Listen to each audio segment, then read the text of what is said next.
Bonjour à tous, j'espère que vous allez bien. Bon alors les amis, écoutez bien celle-là, vous n'allez pas en revenir. La France insoumise menace d'engager une procédure de destitution contre notre président Emmanuel Macron. Voilà, rien que ça. Ils utilisent l'article 68 de la Constitution, l'accusant de coup de force institutionnel contre la démocratie. Oh là là, c'est chaud non? Là ça y est, on peut le dire. Manu a marqué l'histoire, mais oui, il nous a fait une belle trace de pneus sur l'histoire. Je vous le dis, dans 40 ans, vos enfants et vos petits-enfants parleront encore de lui comme le pire président qu'ait eu ce pays. Alors qu'on a eu des cassos, hein. Bon, après, on le sait tous, calme-toi. La procédure ne va jamais aboutir. Ah non, c'est impossible, improbable. Non mais je veux dire, il y a tellement de paramètres qui peuvent l'arrêter en chemin que vous avez beaucoup plus de chances de gagner au loto que de voir Manu se faire éjecter de son siège. Et ça, LFI l'a très bien compris à mon avis. Le plan, c'est juste de mettre un peu de pression à Manu pour qu'il désigne Lucie Castet en Premier ministre. Bon, est-ce que ça va marcher, est-ce que ça va pas marcher? On verra bien. Mais ce qui est bien avec cette histoire, c'est qu'on va voir qui a ou qui n'a pas les reins solides chez le nouveau Front populaire. Écoutez, nous, on a depuis le départ dit qu'il fallait vraiment que Emmanuel Macron, après avoir plongé le pays dans le chaos avec sa dissolution, respecte le résultat des urnes qui étaient issues, le résultat des urnes dont les élections législatives qui ont suivi la dissolution ont donné le nouveau Front populaire en tête, et nous avons dit que nous emploierions tous les moyens dont la Constitution permet pour faire respecter ce résultat. Donc il n'y a aucune surprise là-dedans, et encore une fois, il faut bien reprendre l'objectif de cette procédure de l'article 68, c'est de dire au chef de l'État, respecter le résultat des élections législatives, nommer Lucie Castet, la candidate choisie par l'ensemble des partis du nouveau Front populaire, parce que nous sommes extrêmement attachés à l'unité du nouveau Front populaire et n'accepterons aucune autre proposition. Et c'est bien ça qui est en jeu aujourd'hui. Donc j'ai un peu de mal à comprendre pourquoi nos partenaires à gauche, finalement, alors qu'on est en train d'essayer de mettre la pression maximale au chef de l'État pour qu'il respecte le résultat des urnes et choisisse notre candidate, ne pourraient pas finalement se retrouver dans cette procédure. Peut-être simplement, Aurélien Taché, parce que cette procédure, aujourd'hui, il y a 0,00001% de chances qu'elle aboutisse.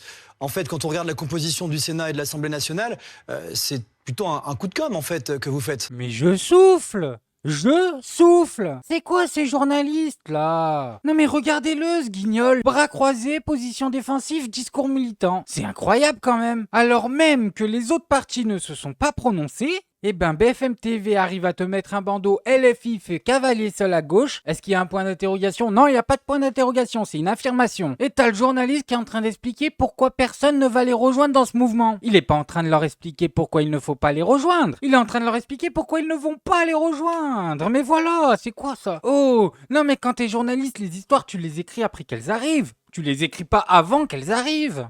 Écoutez, moi, je n'ai pas la même lecture que vous, puisque vous avez aujourd'hui dans le camp présidentiel, les gens qui soutiennent Emmanuel Macron, moins d'un tiers des députés. Et cette procédure, pour aboutir, finalement, nécessite le vote de 2/3 des députés. Donc, si tous les députés... Et au Sénat, alors déjà, on pourrait commencer par l'Assemblée nationale. Et puis oui, mais c'est les deux. L'article de loi, il parle des deux chambres. C'est pas un seul, ce sont les deux. Bien sûr, mais l'article de loi, je le connais, monsieur, et il prévoit d'abord le vote à l'Assemblée nationale. Donc, si un vote à l'Assemblée nationale intervenait, il faudra ensuite que les sénateurs se prononcent. Si les sénateurs qui n'ont cessé de dire qu'ils étaient dans l'opposition à Emmanuel Macron, finalement, veulent sauver Emmanuel Macron quand ils ne respectent pas le résultat des élections législatives, alors que les sénateurs sont des parlementaires comme nous, ils devront en assumer la responsabilité devant les Français. Bon, après on va pas se le cacher les amis, un petit chèque ça aide à assumer n'importe quelle responsabilité, je vous le dis. Ah oui, il y a des gars, si tu leur mets assez de zéro avant la virgule, ils t'assument n'importe quoi, mais vas-y. Mais moi-même le réchauffement climatique sur le dos si tu veux. Fais-toi plaisir. Et le pire les amis, c'est que pendant que c'est en train de partir en vrille totale, et même pire que ça part en toupie, eh ben l'équipe de ministres démissionnaires continue à faire passer des lois dont personne ne veut. Le quotidien des Français, très important. Ça passe aussi, c'est tout bête, par le vote d'un budget. Il faut un budget pour faire fonctionner la France. On est déjà en retard par rapport aux procédures habituelles. Si le gouvernement qui voit le jour n'est pas un gouvernement du nouveau Front populaire, est-ce qu'au nom de l'intérêt des Français, vous le laisserez travailler, vous laisserez un budget voir le jour, ou vous ferez tout pour vous y opposer, par la motion de censure notamment, quitte à laisser la France sans budget? Alors écoutez, moi je vais vous dire ce qui est scandaleux, c'est qu'il y a un budget qui est en train de se préparer par un gouvernement démissionnaire qui n'a plus aucun compte à rendre, ni à l'Assemblée nationale, ni aux Français, qui n'a plus de légitimité, d'accord ? Un gouvernement qui n'est plus sous contrôle parlementaire. C'est sans précédent, d'accord, dans un régime parlementaire et démocratique. Et il est en train de préparer un budget d'austérité, on le sait maintenant, avec des économies de 25 milliards d'euros. On sait ce qui va être frappé. L'école publique, l'hôpital public, les Donc services la réponse publics. est, vous êtes prêts à laisser la France sans les budget. Français n'en peuvent plus. Non, c'est le président de la République qui est en train de faire préparer un budget au mépris de la démocratie et du résultat des urnes. C'est ça qui est scandaleux et qui devrait être souligné. Les Français veulent que maintenant on protège les services publics. Les Français veulent qu'à la rentrée, il y ait un si un prof dans tel chaque budget classe. est proposé, vous déposez une motion de censure dans l'espoir de faire tomber le gouvernement, quitte à ce qu'il n'y ait pas de budget. Non, quitte à ce que enfin, eh bien, on respecte, le président de la République respecte les règles de la démocratie et le résultat des urnes. Encore une fois, c'est pour les gens que nous faisons ça. Parce que, je rappelle, il y a des parents, c'est mon cas, qui s'inquiètent. Est-ce qu'il y aura un prof dans ma classe ? Est-ce que mon enfant en situation de handicap aura un accompagnant ? Vous savez qu'en Seine-Saint-Denis, il y a près d'un élève sur deux qui est en situation de handicap et qui n'a pas d'accompagnant à l'école. Voilà la réalité. Il y a eu un grand mouvement, par exemple, pour l'école publique en Seine-Saint-Denis et dans de nombreux départements de France. Tous ces problèmes-là, les Français ont dit non au mois de juin et rien n'est réglé. Il faut maintenant un gouvernement qui respecte le résultat des urnes avec une première ministre, Lucie Castet, issue du nouveau Front populaire. Mais pourquoi le journaliste, il essaye de nous faire peur ? C'est ça que j'arrive pas à comprendre. Il est là en train de nous expliquer, vous préférez qu'il n'y ait pas de budget ? Comme s'il allait pas avoir de budget, tu sais. Comme si la France, en fait, ils allaient arrêter de mettre de l'argent parce que on veut pas les laisser passer. Mais vous êtes qui, en fait ? Les Targaryens, c'est quoi ? On vous enlève, on peut plus tourner ? Mais cassez-vous de là ! Non, mais les mecs sont blindés de thunes. Et ils sont en train de nous expliquer qu'il faut taper dans le budget des écoles, qu'il faut taper dans le budget des hôpitaux, qu'on n'a pas le choix. Mais je vais vous le donner, le choix qu'on a. Vous êtes riches. Vous êtes français, vous participez. Ouais, mais attends, ils ont fait leur argent tout seuls. Mais tu préfères taper dans les hôpitaux, mais t'es taré. T'es taré. Et en plus, arrêtez de me dire qu'ils ont fait leur argent tout seuls. Oh, sans vous, ils ont pas d'argent. Moi, je suis désolé, quand t'es acteur français, quand ton business, c'est que les gens aillent au cinéma et ils regardent ta vieille face, à un moment, tu leur dois quelque chose. Tu vois ? S'ils vont pas au cinéma, tu gagnes pas d'argent.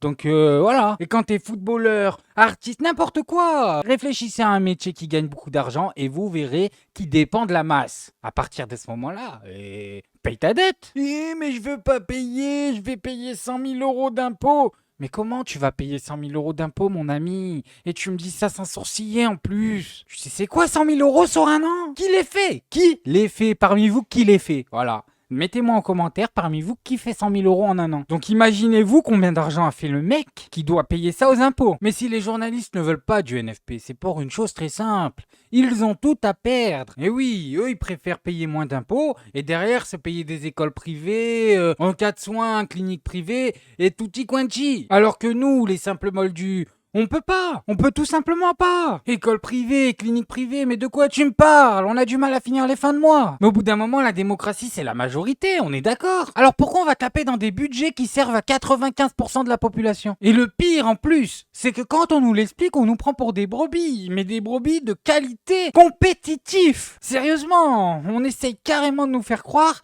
que c'est pour notre bien. Ça sert à quoi l'allocation rentrée scolaire déjà ? Juste qu'on m'explique. Parce que les familles nécessiteuses reçoivent déjà une allocation payée avec l'argent du contribuable qui s'appelle l'allocation de rentrée scolaire et qui est d'un montant largement suffisant pour s'acheter les fournitures scolaires.